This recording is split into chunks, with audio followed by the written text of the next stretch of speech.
132 ans pour dire ouf aux soldats français. Mardin al-Walidin. Surtout qu'on les a dégagés, oui. 132 ans, on les a dégagés.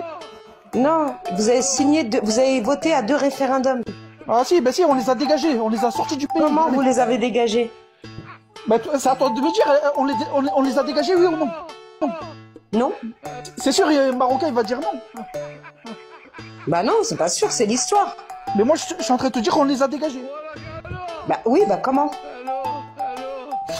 Comment? Et 1962, ça te dit quelque chose? Qu'est-ce qui s'est passé en 1962? Ben l'indépendance, là on les a sortis, allez, dégagés. Ouais. Et comment vous les avez sortis?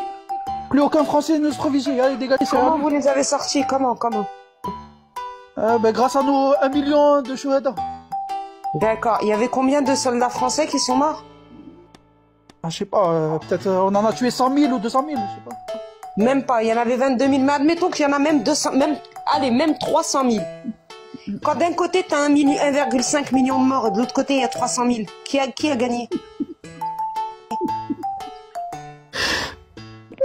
Ouais, mais au final on a eu... Je sais pas, tu ramènes les gars de ton quartier, je ramène les gars de mon quartier. Chez vous on fait 50 blessés, chez moi vous en faites 10. Qui a gagné la bagarre? Oui, je suis avec toi, c'est les 50. C'est celui qui a fait les 50 blessés qui a gagné, donc c'est moi. En tout cas, on les a sortis. Je les avais pas sortis. Vous avez eu... Je vais t'expliquer, regarde, écoute bien. Avant que l'Algérie, elle obtienne, et c'est pas son indépendance, c'est son autodétermination, De Gaulle, il a dit à la télé, d'accord, et on peut vous le retrouver, on peut tout montrer. Il a dit à la télé, je veux sortir de l'Algérie. Mais il a dit, je veux garantir 2 choses.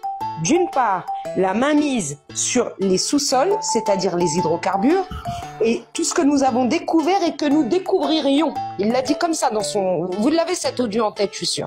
Tout ce que nous avons découvert et que nous découvririons. Ça, c'est la première chose. La deuxième, il voulait continuer à faire des essais nucléaires. Le premier essai nucléaire avait eu lieu en 1960 et c'était pas suffisant. Il voulait continuer. D'ailleurs, parenthèse, ces essais nucléaires, ils ont permis notamment à Israël d'avoir l'arme nucléaire. Ensuite, il y a eu des rébellions. C'est des rébellions. C'est pas une guerre, c'est des rébellions. Et ces rébellions, c'était purement du terrorisme. Je vais t'expliquer pourquoi. Quand il y a une guerre, c'est comme les Marocains. Les Marocains, t'as les hommes marocains, ils ont pris des fusils et ils ont été défoncer l'armée française et d'autres armées, portugaises, espagnoles, ottomanes, etc. Quand c'est du terrorisme, c'est vous qui avez pris des couteaux et qui êtes allés égorger des femmes et des enfants parmi les Algériens, les pieds noirs, les civils. Donc déjà, vous, c'était pas une guerre, c'était des attentats terroristes, y compris sur le sol français. Ça, c'est la première chose. Là, De Gaulle, il a dit, on va négocier. On fait un référendum. Et suite au référendum, vous aurez l'indépendance, l'autodétermination en l'occurrence. Et nous, on va garder la main mise sur le sous-sol et continuer nos essais nucléaires. Vous n'avez pas voulu. Donc, il y a eu ces attentats. À la fin de ces attentats, une fois qu'il y a eu 1,5 million de chouhada, qu'est-ce que vous avez fait? Vous avez voté 2 référendums. Ces référendums, il y avait écrit « Voulez-vous que l'Algérie devienne un État indépendant coopérant avec la France selon les accords du 19 mars 1962 ?» Il y a quoi dans les accords du 19 mars 1962?